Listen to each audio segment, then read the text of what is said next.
स्वागत है आप सभी का समसामयिक घटना चक्र के इस ऑनलाइन प्लेटफॉर्म पर। मैं मोहित आप सभी का हार्दिक स्वागत करता हूं। आज अपने इस वीडियो में हम लोग चर्चा करेंगे 17 जुलाई 2026 के महत्वपूर्ण करंट अफेयर जो विभिन्न पत्र पत्रिकाओं से लिए गए हैं। आपकी परीक्षा के दृष्टिकोण से important to the point current affair पर प्रतिदिन शाम को 7:30 बजे अपने इस वीडियो क्लास में हम लोग चर्चा करते हैं।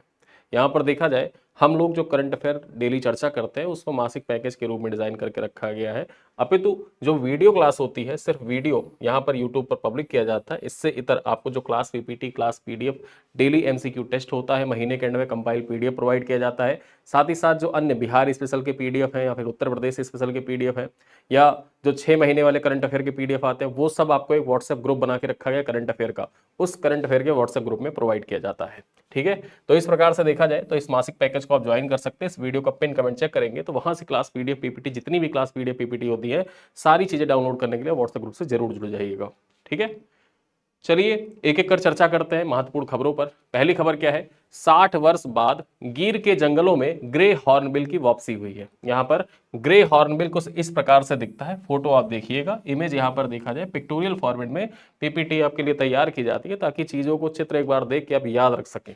ठीक है, गुजरात के गिर वन में लगभग 60 वर्ष बाद भारतीय ग्रे हॉर्नबिल यानी कि इसका स्थानीय नाम क्या है, चिलोत्रो, चिलोत्रो के नाम से इसको जाना जाता है। ठीक है, यहां पर देखा जाए जो गुजरात है, गुजरात में इसको चिलोत्रो के नाम से जाना जाता है।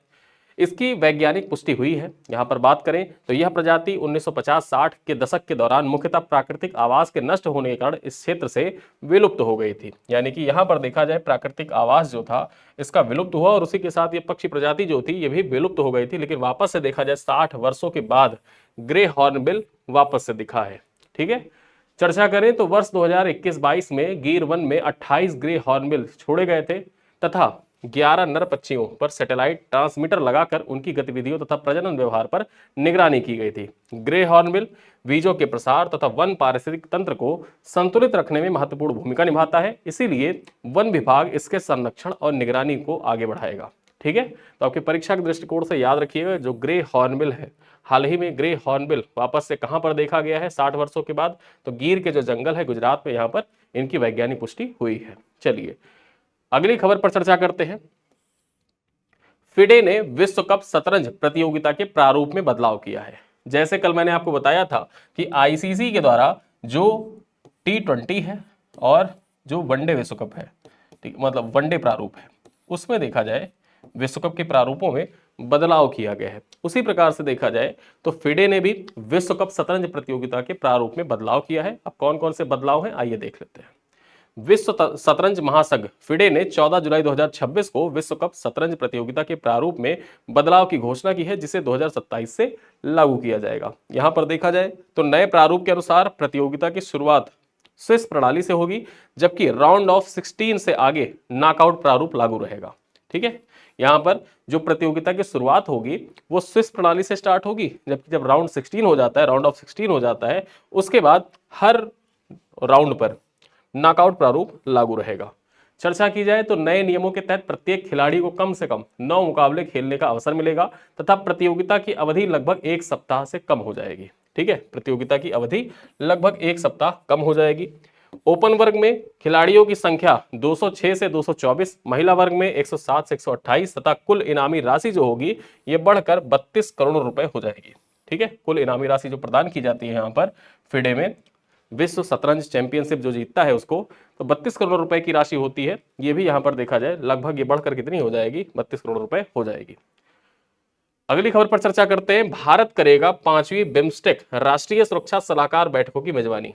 ठीक है, जो राष्ट्रीय सुरक्षा सलाहकार की बैठक होगी उसकी मेजबानी किसके द्वारा की जाएगी, 5वें सत्र की, तो यहां पर देखा जाए भारत के द्वारा की जाएगी और अध्यक्षता कौन करेंगे, तो अजीत डोभाल करेंगे। यहां पर देखा जाए भारत 16 जुलाई 2026 को नई दिल्ली में 5वीं बिम्स्टेक राष्ट्रीय सुरक्षा सलाहकार बैठक की मेजबानी करेगा, जिसकी अध्यक्षता अजीत डोभाल करेंगे। ठीक है, यानी कि यहां पर देखा जाए अजीत डोभाल के द्वारा की गई थी। Bay of Bengal initiative for multi sectoral technical and economic cooperation, ये है बिम्स्टेक का पूर्ण रूप। बिम्स्टेक का पूर्ण रूप याद रखिएगा, Bay of Bengal initiative for multi sectoral technical and economic cooperation, क्षेत्रीय सहयोग को बढ़ावा देने वाला एक संगठन है। ठीक है, यहां पर देखा जाए बैठक में आतंकवाद, साइबर सुरक्षा, समुद्री सुरक्षा, सीमा पार अपराध, अंतरराष्ट्रीय संगठित अपराध जैसी साझा सुरक्षा चुनौतियों पर चर्चा की गई। बिम्स्टेक के वर्तमान अध्यक्ष बांग्लादेश है। याद रखिएगा, जो बिम्स्टेक है इसका वर्तमान में अध्यक्ष कौन है? वर्तमान में बांग्लादेश इसका अध्यक्ष है, तथा इसके प्रतिनिधिमंडल का नेतृत्व किसके द्वारा किया गया? तो इसके प्रतिनिधिमंडल, बांग्लादेश के प्रतिनिधिमंडल का नेतृत्व जो था वो AKM शमसुल इस्लाम के द्वारा किया गया। ठीक है, तो ये पॉइंट आप याद रखिएगा। चलिए आगे देखते हैं। नमस्ते योजना को मंजूरी दे दी गई है। नमस्ते योजना जो थी इसको मंजूरी प्रदान कर दी गई है। केंद्र सरकार ने 15 जुलाई 2026 को Namaste national action for mechanised sanitation ecosystem Namaste योजना को मंजूरी दी है, जिसका उद्देश्य मैनुअल स्क्वेंजिंग को समाप्त करना है। ठीक है, मैनुअल स्क्वेंजिंग जो होता था इसको समाप्त करने के उद्देश्य से देखा जाए तो नमस्ते योजना को मंजूरी केंद्र सरकार के द्वारा दी गई है। योजना के तहत सीवर तथा सेफ्टी टैंक की सफाई को पूर्णतः मशीनीकृत किया जाएगा ताकि खतरनाक हाथ से सफाई की प्रथा समाप्त हो सके। ठीक है, चलिए आगे देखते हैं। स्वच्छता कर्मियों को व्यक्तिगत सुरक्षा उपकरण यानी कि PPE किट जो होता है वो प्रदान किया जाएगा, जैसे हेलमेट, दस्ताने, गैस डिटेक्टर, ऑक्सीजन मॉनिटर तथा सुरक्षा जूते एवं मास्क उपलब्ध कराए जाएंगे। योजना का उद्देश्य सफाई मित्रों की सुरक्षा, कौशल प्रशिक्षण, सम्मानजनक कार्य परिस्थिति और सुरक्षित स्वच्छ पारिस्थितिकी तंत्र का विकास करना है। ठीक है, और इसी उद्देश्य से देखा जाए तो ये नमस्ते योजना संचालित की जा रही है। नमस्ते का पूर्ण रूप अब याद रखिएगा, योजनाओं का अक्सर पूर्ण रूप आपसे परीक्षा में पूछा जा सकता है, तो यहाँ पर नमस्ते का पूर्ण रूप आप जाने रहिएगा, national action for mechanised sanitation ecosystem, ये है नमस्ते का पूर्ण रूप। ठीक है, चलिए अगली खबर पर चर्चा करते हैं। अमन सहरावत ने बुडापेस्ट रैंकिंग सीरीज 2026 में स्वर्ण पदक जीता है। बात करें तो भारतीय पहलवान अमन सहरावत ने बुडापेस्ट रैंकिंग सीरीज 2026 में 57 किलोग्राम फ्री स्टाइल में गोल्ड मेडल जीता है। फाइनल मुकाबले में अमन ने जॉर्जिया के रॉबर्टी डिगाशिविली, ठीक है, डिगाशिविली को 13-3 से टेक्निकल सुपीरियरिटी के आधार पर हराकर ये खिताब हासिल किया। बात की जाए तो प्रतियोगिता में भारत के दीपक ने 61 किलोग्राम फ्री स्टाइल वर्ग में अजरबैजान के नूरुद्दीन नवेरोजोव को 9-8 से हराकर कांस्य पदक जीता है। वहीं पर बात करें तो बुडापेस्ट रैंकिंग सीरीज का आयोजन 15 से 19 जुलाई 2026 तक हंगरी में किया गया। ठीक है, यहां पर देखा जाए 15 से 19 जुलाई तक 15 से 19 जुलाई तक हंगरी में किया जा रहा है। याद रखिएगा, जो बुडापेस्ट रैंकिंग सीरीज 2026 का आयोजन कहां पर? हंगरी में किया जा रहा है।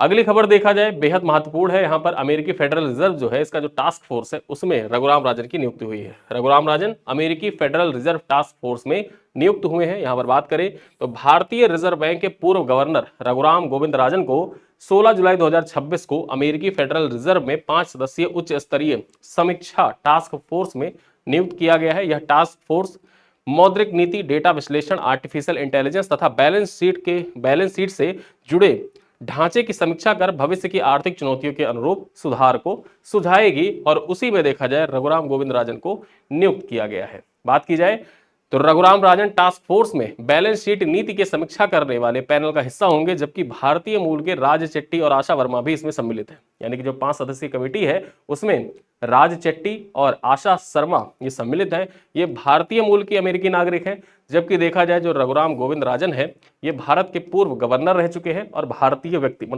व्यक्ति हैं जो फेडरल रिजर्व के टास्क फोर्स में शामिल किए गए हैं। ठीक है, इस टास्क फोर्स का उद्देश्य अमेरिकी फेडरल रिजर्व की नीतियों में अधिक प्रभावी और भविष्य की आर्थिक जोखिमों के अनुरूप सुदृढ़ बनाना है। तो यहां पर देखा जाए जो अमेरिका की आर्थिक नीतियां हैं उनमें बदलाव लाने के लिए और सुधार करने के लिए जो कमेटी गठित की गई है, टास्क फोर्स गठित किया गया है, वो रघुराम गोविंद राजन उसके सदस्य बनाए गए हैं। चलिए अगली खबर पर चर्चा करते हैं। National investment policy for urea 2026 को मंजूरी प्रदान की गई है।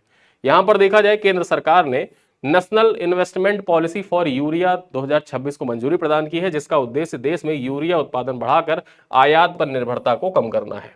देखा जाए तो इस नीति के तहत देश में 8 से 9 यूरिया संयंत्र स्थापित किए जाएंगे, जिससे 10 मिलियन टन अतिरिक्त उत्पादन क्षमता विकसित होगी। बात की जाए तो वर्तमान में भारत को अपनी घरेलू आवश्यकता पूरी करने के लिए प्रतिवर्ष 10 मिलियन टन यूरिया का आयात करना पड़ता है, और यह नीति उर्वरक क्षेत्र में आत्मनिर्भरता, कृषि उत्पादन को बढ़ावा देने के लिए तथा किसानों को यूरिया की स्थिर उपलब्धता सुनिश्चित करने में सहायक सिद्ध होगी। ठीक है, तो आपको याद रखना है कि कितने यहां पर यूरिया संयंत्र स्थापित किए जाएंगे, लगभग 9 यूरिया संयंत्र भारत में स्थापित किए जाएंगे national investment policy for urea 2026 के तहत, जिसको केंद्र सरकार के द्वारा मंजूरी प्रदान की गई है, जिससे यूरिया पर जो निर्यात होता है, यूरिया का जो आयात होता है उस पर जो निर्भरता है वो कम की जा सके तथा आत्मनिर्भर भारत की ओर आगे बढ़ा जा सके।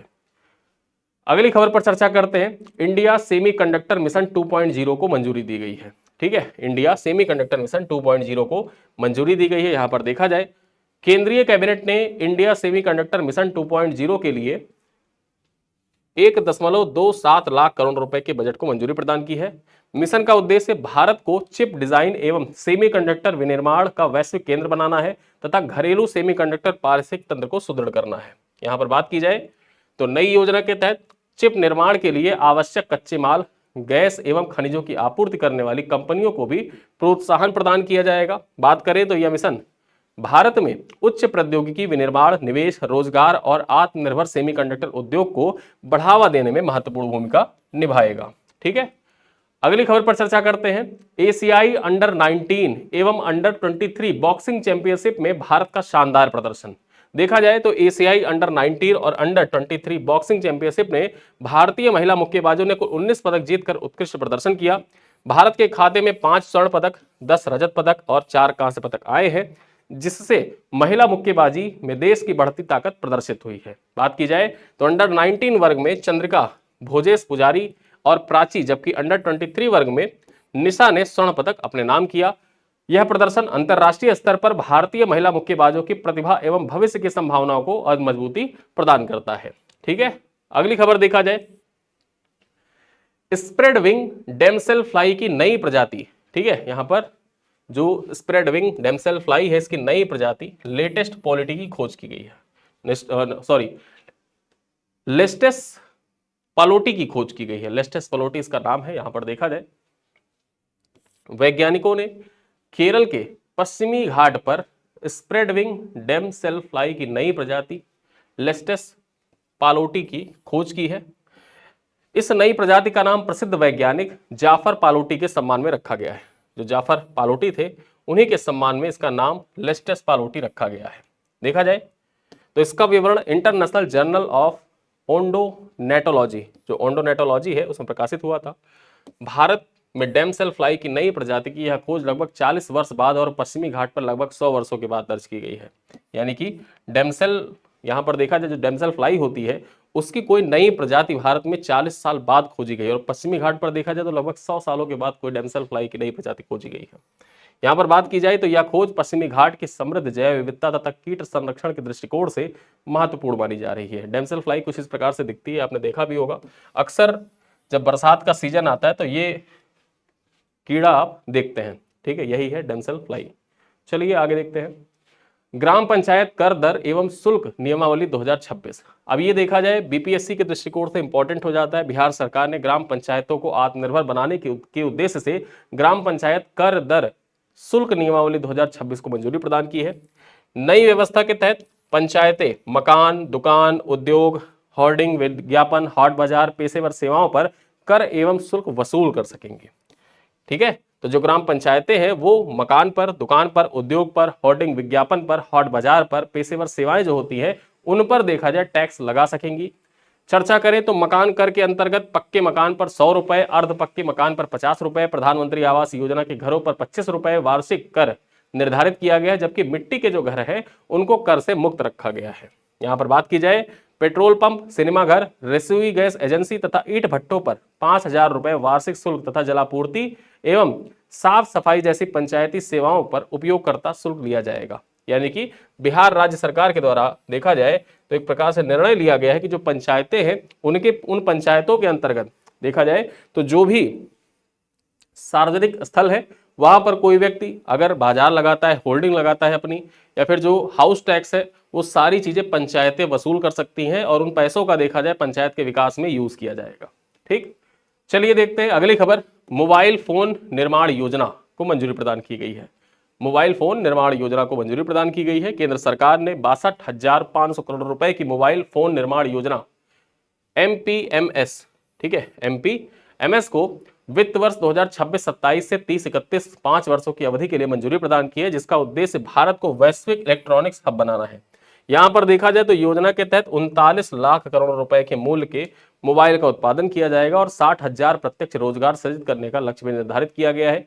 बात की जाए तो भारत में निर्मित मोबाइल फोन की पात्र बिक्री 2.25% से 5% तक प्रोत्साहन दिया जाएगा, जबकि घरेलू पुर्जों की खरीद करने वाली कंपनियों को 1.5% तक अतिरिक्त प्रोत्साहन भी प्रदान किया जाएगा। यहां पर देखा जाए भारतीय ब्रांड्स को अनुसंधान एवं विकास यानी कि रिसर्च एंड डेवलपमेंट, उत्पाद डिजाइन तथा स्वदेशी नवाचार में निवेश करने पर 3% अतिरिक्त प्रोत्साहन भी इस योजना के अंतर्गत प्रदान किया जाएगा। यानी कि जो भारतीय ब्रांड्स के फोन हैं, रिसर्च और डेवलपमेंट के लिए, उत्पाद डिजाइन के लिए, स्वदेशी नवाचार के लिए 3% अतिरिक्त प्रोत्साहन केंद्र सरकार के द्वारा प्रदान किया जाएगा। और यह योजना 2026-27 से लेकर वित्त वर्ष 2030-31 तक 5 वर्षों की अवधि के लिए संचालित की जाएगी और इसका मुख्य उद्देश्य भारत को वैश्विक इलेक्ट्रॉनिक्स हब बनाना है। Made in India, made for the world का जो विजन है, उस विजन को साकार करने के उद्देश्य से मोबाइल फोन निर्माण योजना को मंजूरी प्रदान की गई है। ठीक, ये पॉइंट आपके परीक्षा के दृष्टिकोण से बेहद इंपॉर्टेंट हो जाता है। ठीक है, बेहद इंपॉर्टेंट हो जाता है आपकी परीक्षा के दृष्टिकोण से, मोबाइल फोन मैन्युफैक्चरिंग स्कीम। चलिए, तो ये थे हमारे करंट अफेयर के आज के महत्वपूर्ण बिंदु जिन पे हमको चर्चा करनी थी। कुछ प्रश्न है, आइए उन प्रश्नों को देखते हैं। पहला प्रश्न क्या है कि लगभग 60 वर्ष बाद भारतीय ग्रे हॉर्नबिल, जिसको चिलोत्रो के नाम से आप जानते हैं, इसकी वैज्ञानिक पुष्टि किस वन में हुई है? कान्हा राष्ट्रीय उद्यान में, रणथंभौर राष्ट्रीय उद्यान में, गिर वन में या फिर काजीरंगा राष्ट्रीय उद्यान में? क्वेश्चन नंबर 2 है, नमस्ते योजना का मुख्य उद्देश्य क्या है? ग्रामीण स्वच्छता अभियान को बढ़ावा देना, मैनुअल स्क्वेंजिंग समाप्त कर सीवर तथा सेफ्टी टैंक की सफाई का मशीनीकरण करना, या फिर सभी शहरों में कचरा पृथक्करण लागू करना, या फिर शौचालय निर्माण को बढ़ावा देना? क्वेश्चन नंबर 3 है, इंडिया सेमीकंडक्टर मिशन 2.0 के लिए केंद्रीय कैबिनेट ने कितने बजट की मंजूरी प्रदान की है? 62,500, 75,000, 95,000 या फिर 1.2 लाख करोड़ रुपए? क्वेश्चन नंबर 4 है, बुडापेस्ट रैंकिंग सीरीज 2026 में 57 किलोग्राम फ्री स्टाइल वर्ग में स्वर्ण पदक किस भारतीय पहलवान ने जीता है? दीपक पूनिया ने, रवि दहिया ने, बजरंग पूनिया ने या फिर अमन शहरावत ने? और हमारा अंतिम सवाल है, बिहार की ग्राम पंचायत कर दर शुल्क नियमावली 2026 के अनुसार पक्के मकान पर वार्षिक मकान कर कितना निर्धारित किया गया है? यानी कि जो पक्के मकान होते हैं उस पर वार्षिक मकान कर कितना निर्धारित किया गया है? 25 रुपए, 50 रुपए, 100 रुपए या फिर 250 रुपए? यानी कि जो पक्के मकान है उनको कितना हाउस टैक्स देना है एक साल में, जो बिहार सरकार के द्वारा ग्राम पंचायत कर दर शुल्क नियमावली 2026 जारी की गई है उसके अनुसार। तो ये 5 सवाल हैं, इन 5 सवालों का उत्तर आपको देना है कमेंट बॉक्स में। और इन्हीं सारे पॉइंट्स के साथ हमारी ये करंट अफेयर की सीरीज जो आज की है 17 जुलाई 2026 की, वो होती है यहीं पर समाप्त। इस वीडियो को आप देखिए, वीडियो पसंद आए तो वीडियो को लाइक करिएगा और वीडियो अंत तक देखते हैं आप तो वीडियो के कमेंट बॉक्स में डन जरूर लिखिएगा, जिससे मुझे पता चले कि कितने लोग वीडियो को अंत तक देखते हैं। ठीक है, तो आपको डन लिखना है कि वीडियो आज का डन हो चुका है। चलिए, इन्हीं सब बातों के साथ इस वीडियो को करते हैं समाप्त। मिलते हैं अगली क्लास में, तब तक के लिए धन्यवाद।